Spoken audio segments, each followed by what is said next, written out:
Hello, this is Concrete Path. This is the topic here what we have: compaction, compaction of soil, compaction of soil, compaction of soil. So compaction here means that we are going to reduce the air voids. That is the decrease of air voids. Decrease of air voids. There was some volume of the air volume of the soil. Now we want to decrease the volume of the soil. That volume of the soil would be decreased by decreasing the air content. Volume of the air should be decreased to new location such that finally your volume would be less. So I want to decrease the volume such that that's only possible if there is water, there is solids, and I would say your solids and water is incompressible. Your solids and water is incompressible. So that such that your compaction is only possible if I want that there is decrease of volume. If I want to compact the soil, that means I have to reduce the air voids. So that is your decrease of air or air voids we can have. Decrease of air voids because of this because of some forces, and based on that, because of that, now what is going to happen? I would say your density, dry unit weight of the soil is going to increase. Dry unit weight of the soil is going to increase. So that's your definition for your compaction. Increase of unit weight, with decrease of air content, That's your definition of compaction. Decrease of unit weight, increase of unit weight with the decrease of air. It's not talking about water, it's talking about air, decrease of air volume. Now, based on that, because of that, there would be few advantages we can get. Your shear strength is going to now increase. Shear strength would increase. Compressibility of that means settlement would be now less. Your final soil would be compacted. It would be having less settlements now. Compressibility would be less. Permeability of that soil now would be less. And few more would be there. Few more advantages are there. Permeability are less. Air voids are less. Shear strength is less. Stability increases. Load bearing capacity increases. Okay. And volume changes are also going to reduce. That means the shrinkage and swelling, that's also going to decrease. Volume changes. So these are the advantages of compaction. Let's say have a general perspective. Let's have a general formula for calculation of compaction. Let's have a general perspective. That what is compaction telling us? What is the general equation, general formula for compaction? Let's say that this was your initial volume of the soil as V0. Let's say that total volume of the soil was V0. Okay, and there was some volume of solids that's fixed. Volume of solid that is fixed. That's not going to change. And there was some water initially, and there was some air also initially. Let's say there was some water initially, and there was some air also, such that your volume of voids, I am going to write volume of voids initial, and there would be some void ratio initially, and I would say your volume of voids initially would be, what is the equation for void ratio? Can you tell me what is the equation for void ratio? Equation for void ratio is actually volume of voids by volume of solids. Your volume of solids is not going to change, so I would say corresponding to initial condition, we're having void ratio of E0, and we're having that initial void ratio of initial volume of voids equals to VV0. Okay. And similarly, by after applying that compaction, after having that compaction of that soil, so your final volume of the soil is now going to decrease. Let's say your final volume is now only this much. So there is decrease of volume, and I would say that, let's say this is your final volume VF. Let's say this is your V final, such that there is the decrease of volume from V0 to VF. This much is the decrease of volume. Okay, and I would say your solids is not going to change. Volume of solids is not going to change, and volume of water is not also going to change. Let's say this is the volume of water. This is also not going to change. Water is not also going to change, but only the change would be for the volume of air. So this is the second volume. I would say your volume of void is now final volume of voids. Let's say this is your final volume of voids, VVF. So we can write this one as VVF, final volume of voids. So I would write, what is the final void ratio? What is the final void ratio? E final. So that's actually, what is the final volume of voids divided by what is the volume of solids. Okay, so we got the two void ratios at two different times. Now can you tell me what is the value of VVF? What is the void ratio of what is the void ratio in the final stage? Can you tell me? Yeah, not void ratio. What is the volume of voids in the final state? So what is VVF? This is the volume of voids in the final state. Volume of voids after compaction, we can write after compaction. Can you tell me what is the value of for that? Why this has occurred? Can you tell me? VVF.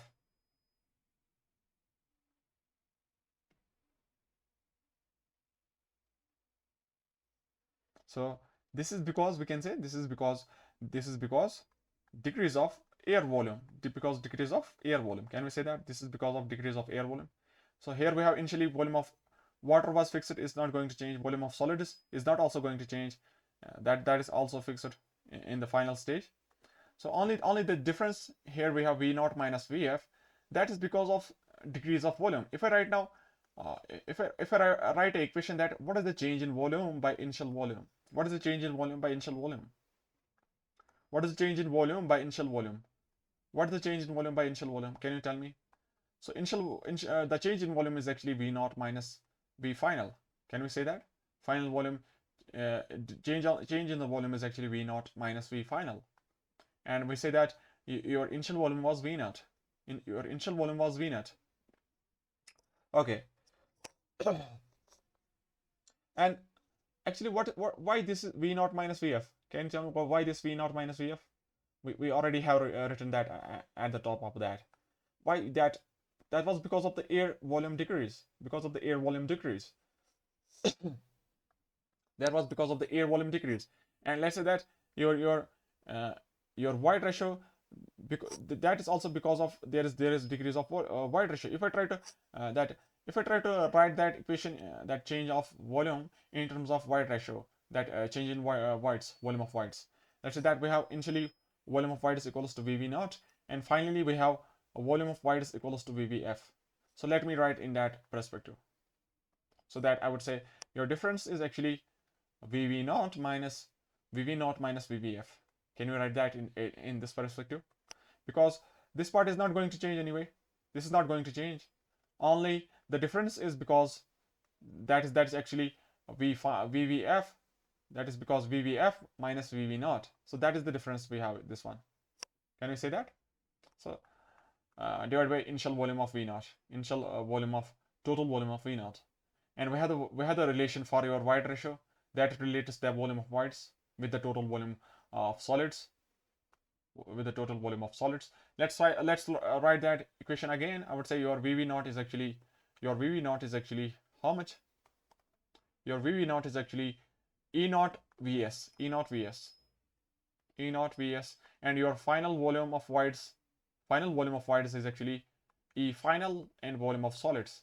And what is the initial volume actually? What is the initial volume? So initial volume is actually initial volume of voids and initial volume of solids. So we can write that also. Initial volume of voids plus volume of solids. And I would say your initial volume of voids was how much? How much was your initial volume of voids? Your initial volume of voids is equals to E0 Vs. So we can replace this one also, E0 Vs. So from that we can solve it. That in this way. We are having that Vs outside. We are left with E0 minus EF divided by that Vs and 1 plus E0. So that's actually your delta V by initial V. Delta V by V0. So that is the change in volume upon original volume of the soil. That's actually we can simplify it further. That's actually E0 minus EF divided by 1 plus E0.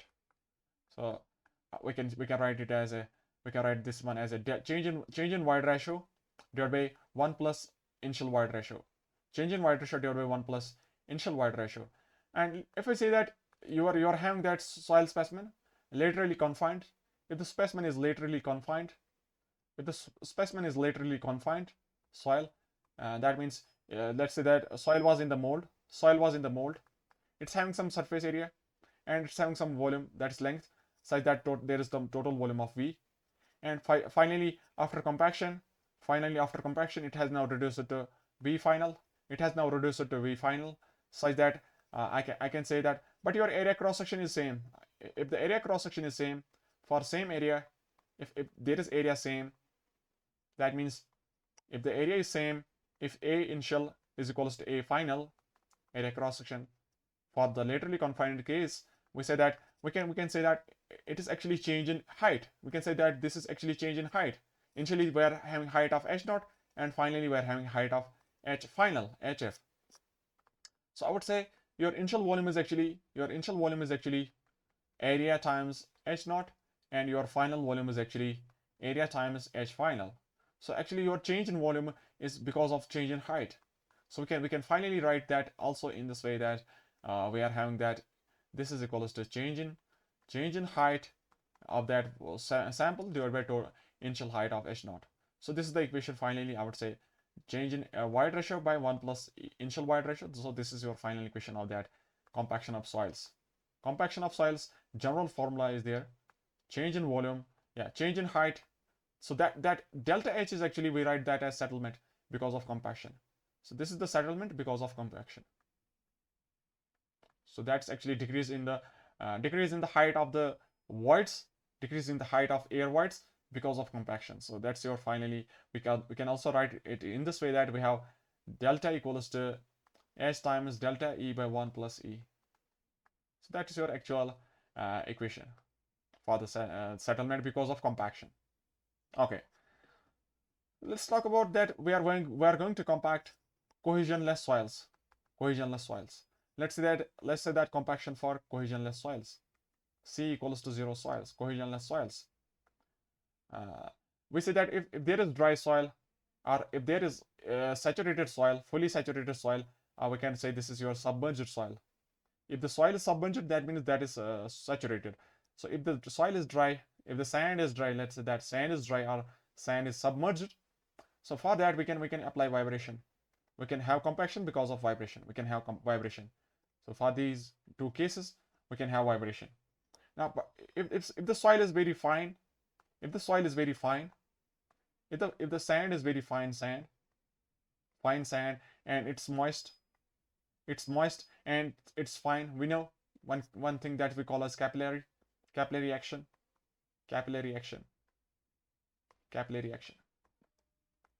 So because of that capillary action, there is difficulty in compaction of the soil.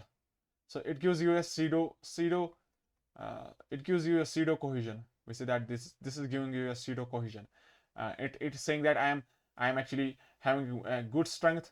It says that your capillary action says that I am having a good strength as long as the soil is moist. I would say your capillary action is trying to become the hero for your sand.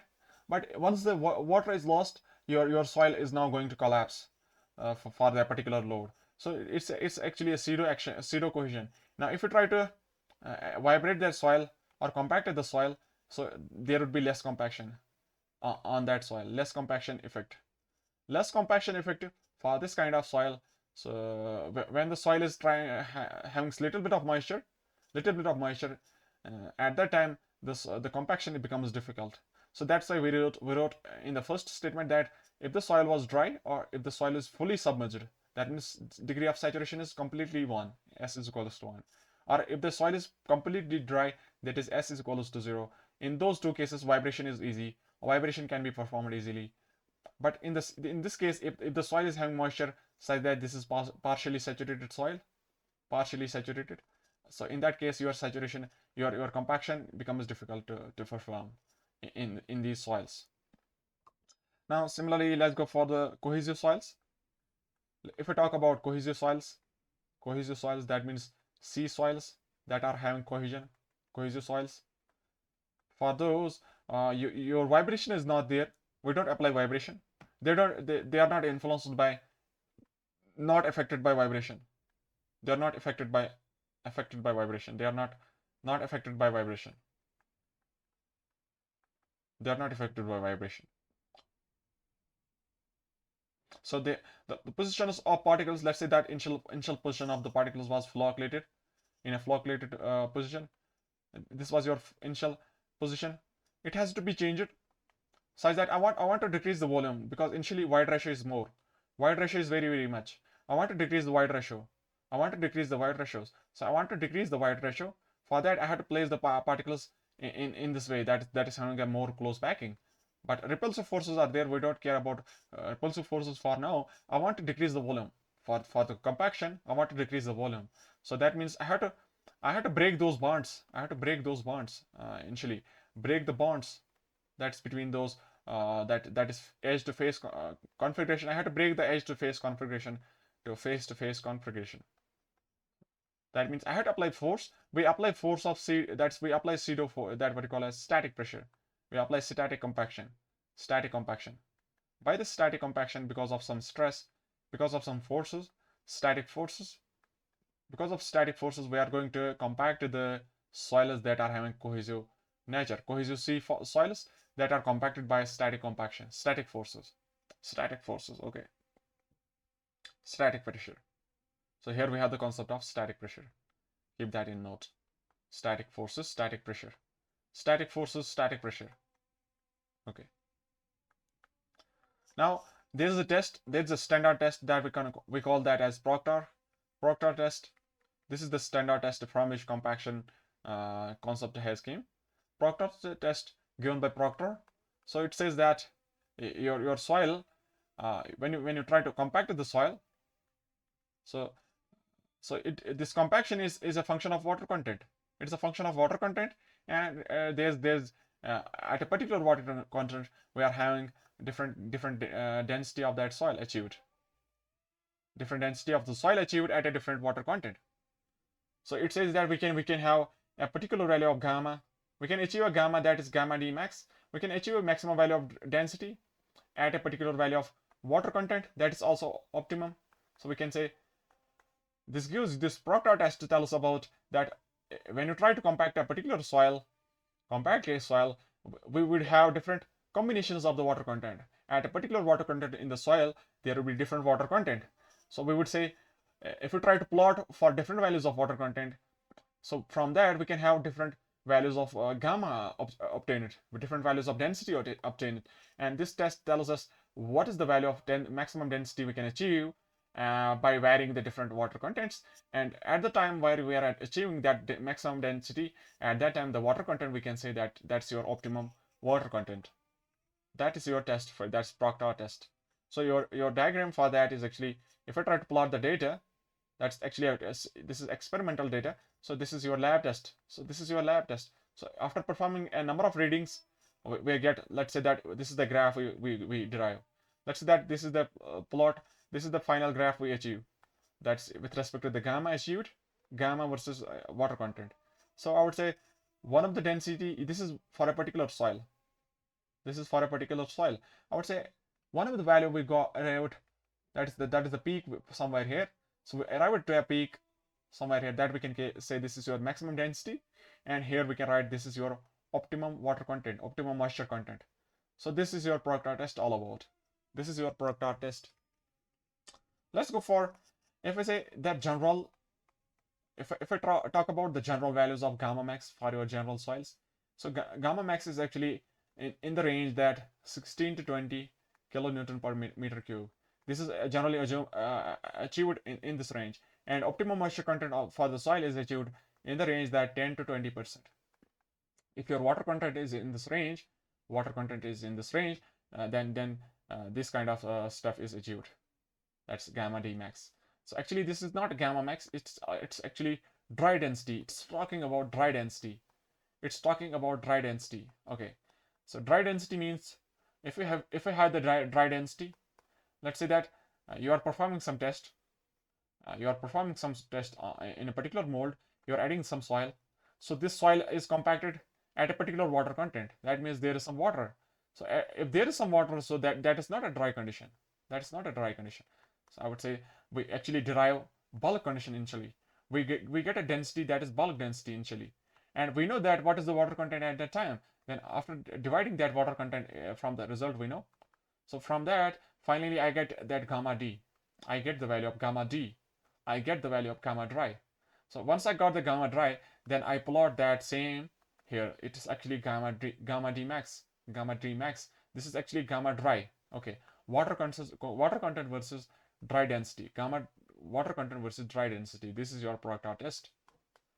Let's say that we're having that standard Proctor test, and one of the kind of that test, first one is there, that we say that this is your standard Proctor test. That first one is your standard Proctor test. Standard Proctor test. Proctor test. Okay. What we are doing here, we are taking a soil. There is some soil. Okay. We should add some water content also.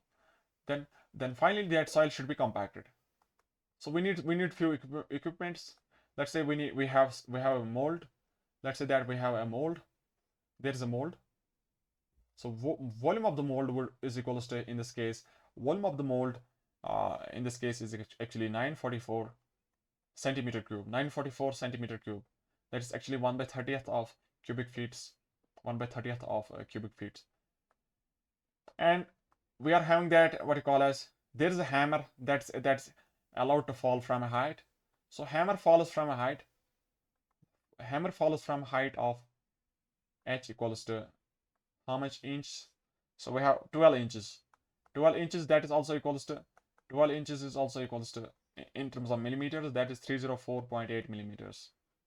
Okay, your hammer is having a weight of, hammer weight is actually having 2.495 kgs. This is the mass of the hammer, and this is falling from a height of 304.8 millimeters, and on the soil. It's falling on the soil specimen, soil sample. Let's say that you fill it a little bit up to that. Let's say that you fill it 1/3 of the soil. Let's say that you fill it up to this part. You are filling that soil in one layer. This is first layer, layer number 1. Then after that you are applying how many number of blows? You are applying those hammer blows, 25 number of blows of that hammer. 25 blows of hammer in that first layer. Now once that layer has been compacted, now you are again going to come to the second layer. Let's say that your second layer is filled up to this point. Now you are going to apply in the second layer. Now you are going to apply now again 25 number of blows, and finally when this is compacted to some final location, now finally you are adding to the top. You're now adding to the top. So there we have one more, that third layer is there. So that's your what you can call 25 number of blows. So here we have three layers and 25 number of blows in each layer. So this is all about that standard Proctor test. Standard Proctor test. Now if I say what is the energy imparted in the, so your actually compacted, your compaction is actually measured in terms of compactive effort, compaction effort, or compaction energy. Compaction effort, compactive effort, or we can say compaction energy. Let's say that we can write general compaction effort or compaction energy. So it says that how much energy we are applying in order to compact that soil. So we can write that your energy imparted into the soil. So your energy imparted into the soil per unit volume. If I talk about energy in terms of per unit volumes, that is actually mass mgh. That is potential energy of that hammer divided by that volume of the mold in which that energy is applied. Okay. Actually, this mold is not there. This is actually, it's saying that we are filling the soil in the mold. So this is actually volume of the soil. And actually, this is only for a one blow. This is only for a one blow, but we are applying 25 number of blows in 3 number of layers. So this is the total energy we are applying to the total soil. So this is the actual equation we can write. Your actual equation is actually energy per unit volume is actually m times gh, and number of blows and number of layers, and divided by volume of the mold. That's we can say this is your pi by 4 d square h if the volume is known to us, that we can write 944 centimeter cube. This we can write 944 centimeter cube. Let's remove this volume. We can write directly that our volume is given to us. Your volume is given to us, so we can write 944 centimeter cube. Now, if I say what is the value of m, so your value of m, in this case, we can substitute the values. We can calculate what is the energy imparted, total energy imparted. So your total energy imparted per unit volume is actually mass. Mass of the hammer is 2.495 kgs, and g is your 9.81 meter per second square. Your height of the fall, that is 0.3048 meters, and divided by your volume in 944 centimeter cube. Okay, that after that we have that 25 number of blows in 3 number of layers. So this energy total per unit volume is coming to be equals to that's 592.7 kilojoules per meter cube. Kilojoules per meter cube. Okay, this much amount of energy is we are applying in on that soil specimen. So this was your test performed for your soil. So actually what's happening here, we are in the mold, we are filling that particular soil. So soil is filled in the mold, soil in the mold filled that at a particular water content of water content W1, and at that time we are getting some density. Finally your density achieved is here. That's actually how we calculate this. We are getting some finally after compacting it this much by this compactor energy, it's having that final weight of that soil equals to W1. I would say your weight of W1 in volume of V will give you bulk density of bulk gamma B1, and from that you can get gamma D1 if I know the water content 1.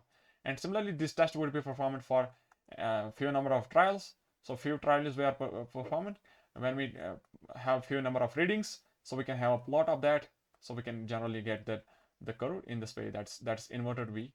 That's some sort of inverted V shape gets formed for your gamma D versus water content. Okay. Similarly, let's take that we have second kind of Proctor test that we can call it as modified Proctor test. Second test, that is modified Proctor test. Modified Proctor test. Modified Proctor test. Here we have the system is the concept is same, only that we are applying more energy in this case. Here the hammer weight is actually, now the mass of the hammer is now changed to 4.54 kgs. Your height of the fall has been increased to 457.2 millimeters, and there is a volume of 944 cc. That is fixed. This is fixed, and we have n number of layers. We have 5, and number of blows in each layer is 25. And from that we can calculate now modified that what is the energy applied to that specimen. So your energy per unit volume is actually 4.54 kgs into that 9.81 meter per second square into height of 0.4572 meters. This is your mgh, and we have 25 number of blows for your 5 layers, and divided by that volume of soil mold, 10 power minus 6 meter cube. From that you can get the energy. That's more as compared to the initial case. That would be more as compared to the initial case. That's 2696.31 2696.31 kgs per meter cube. And if I try to say what is the ratio between the initial energy and now in the final case, what is the ratio for those? Ratio of modified versus standard, modified by standard, Proctor compaction energy ratios per unit volume. So that's you can have those two, 592, and this one is your 2696. So this ratio is coming to be 4.54. You can remember that 4.54 times that initial value, initial standard test. Now so now we should say this is your US based. This is United States based. So we need to have Indian standard basis. Let's go for your Indian standard basis. So we have to perform the tests in India. So that's why we have Indian standard compaction tests, light compaction test. We can say first one is there. That's light compaction test. Indian standard light compaction test. Light compaction test. So what is the features of that? What are the features? I would say your volume of the mold. Volume of the mold is 1000 centimeter cube. Your height of the fall is 310 millimeters. Your weight of the sample, your weight of the hammer is 2.6 kgs. Your number of blows is 3, and number of number of layers is 3. Number of blows per layer is 25. So let's calculate the energy per unit volume for your light compaction. For your light compaction test, LCT, your energy per unit volume is actually 2.6 into 9.81 into 0.310 into 25 into 3 divided by 10 to the power 3, 1000 into 10 power minus 6. So this would be your energy somewhat 593 kgs per meter cube. And if it have one more, that would be light, and after that we would be having heavy compaction test. That is actually similar to that of modified product test. So here we can have that second one, Indian standard modified, that's heavy compaction test, SCT we can write, heavy compaction test. So in that case, what is the volume? Volume is same. Height of the fall is now changed to 310. Initially it was, height of the fall is here 450 millimeters. Height of the fall is 450 millimeters. Mass of the hammer is how much? 4.9 kgs. Now we have n equals to 5 layers. Number of blows per layer is 25, and from that we can also calculate what is the energy imparted. Energy imparted per unit volume for your high compaction test.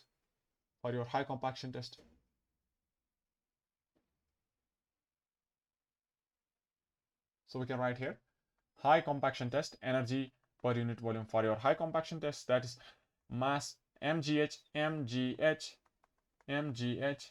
into 25 into number of layers divided by 1000 centimeter cube. So you can calculate that also. So this would be around 2703.88 kgs per meter cube. And if you try to calculate the ratio, and that's also almost the same as that of initial case, 4.54. And in this one we have ratio of heavy compaction test by light compaction test in terms of energy per unit volume. That's coming out to be equals to 4.56. Okay. Now this was your different 4 kinds of tests that are performed for your soil compaction. Now we can take a few examples to get the concepts stronger. Let's take the first kind of problem. Let's say that there is the first kind of problem. We are having that embankment. We want to construct embankment. We want to construct an embankment. For that, we have to compact the soil. So I want to compact the soil. So this compaction I want for a soil that is to be carried from a borrow pit. Yeah. So once I got that soil to that site, now I want to compact the soil. Compaction of the soil. So for that, let's say that we are using rammers. So this is a tool that is used to compact the soil. So the rammer is there. So rammer area, I would say rammer foot area. Let's say that some sort of rammer is there, and it's having some foot area, that's contact area between the soil and that particular tool. That's imparting that energy to that soil. Because of that imparting of that energy, there's compaction of the soil. So there we have that area of the foot of that rammer is equals to 0.05 meters square. And that's the lift height of the lift, that is height of fall, height of the lift of the rammer is how much, from how much height we are falling that little rammer. So that's actually 300 millimeters, 0.3 meters. So that means it would impart an energy from some height onto that soil. So the height of the fall is 0.3 meters. Okay. So what is the thing we had to calculate for? What is the what is the problem all about? It says that we had to assume if I try to assume 50% of, if I try to assume 50% of that 50% more energy in each pass, in each pass over the compacted area because of overlap, compacted area because of overlap of what you call as those rammer footprints. So this means that once you apply that, one of the, once this was your rammer, this is allowed to fall on that particular site, particular contact area. So it's applying that energy of E1. But the problem is saying that assume 50% more energy applied to that soil area because of overlap of that rammer footprint. So because of that overlap would say that you have to assume that finally your energy is applied equals to 1.5 times initial that E1. So this is the meaning of that statement, because of some overlap of that footprint. Now we need to say, if we try to compare this one, if I try to compare this rammer with the what you call as Indian standard light compaction test. So there the energy, what was the total energy we applied there? What was the energy that we applied there? We already know what was the energy applied in that case on that soil. We have that 3 number of blows for 3 number of layers for 25 number of blows. Mass of the hammer was there, height of the fall was there, volume of the specimen was there. So we calculated that what was the energy per unit volume there. So that's also given to you. So let's say that this data we know. Let's say that this data we know. This data was 60. In terms of kgf we are calculating. Let's say that we already know, that in terms of kgs per meter cube, this was your value. 593 kgs per meter cube. This was the energy that was applied on that soil specimen based on the light compaction test. Now we need to say, for the same value of energy,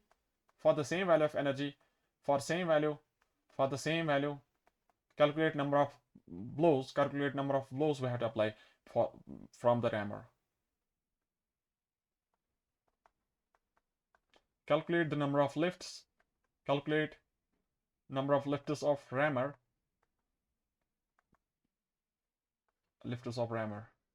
For your particular soil for the embankment. So we need to only calculate what is the number of lifters we have to perform. For the same amount of energy on that embankment soil. So let's try to get the solution. So I would say your energy value we know. This value we already have calculated. We can also calculate it again if you try to now write it again, the solution, same kind of stuff. So we already know that this is your energy per unit volume. This is the energy per unit volume. So I want to equate that with how many number of blows I have to apply with one number of with the energy of one of the blows was how much was the energy of the one blow. So that was 1.5 times energy of actual one blow, energy per unit volume of one blow. Because there is overlap, so we have to assume that 50% more energy is applied to that particular soil contact area. So I would say that this is your 1.5. And what is the actual energy applied because of one blow, because of one lift of that rammer? That is actually E1 by V per unit volume of that soil. How much we are applying? What you call as how much energy we are applying? That's E1 by V. So we already know what is the value of E1. Based on the first statement that is given to you. Based on the first statement, we can get what is the energy applied per unit volume. So let's try to check that statement. First statement is there. So it's saying that we have this contact area. of 0.05 meters square. We're having the height of rammer equals to 0.3. Can you tell me what is the energy applied?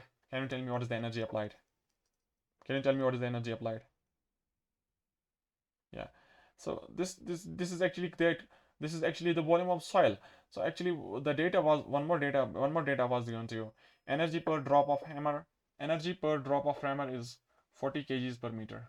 So we can write here also energy applied per drop of hammer drop of hammer per drop of hammer, that is actually how much? 40 kgs, 40 kilogram meter. This is the total energy applied per drop of hammer, 40 kgs per meter. If I try to write it in the units of energy, I can multiply that value of G also. I can multiply the value of G. This is the energy applied. This is the energy applied. So that is actually kg meters meter per second square. So that's actually joules energy. That's actually Newton meter per second square. Newton meter per second square. That is your Newton, and we have to multiply that meter. So this becomes energy. So that's your energy. So this much amount of energy applied per unit volume of 0.3 into that contact area. So we can solve that E1 by V. So E1 by V would be 40 kgs. I can add 40 into 9.81 divided by 0.05 into 0.3. That's your energy per unit volume. So this part we can have that. And finally I can calculate that 40 into 9.81 and divided by 0.05 divided by 0.3, that is 26160. I have to multiply that 1.5 times. So that's your 39240. And from this side, so we got the value of that 39240 joules into X is equals to 593 kgs per meter cube. This one is your joules per meter cube. So we can get that 593 divided by answer into 1000. That's your almost 60 number of blows we have to apply. That's almost 60 number of blows. So we have to apply 60 number of blows in order such that the same amount of energy is applied as that of light compaction test. Okay, that's all about that problem. That's all about that particular problem.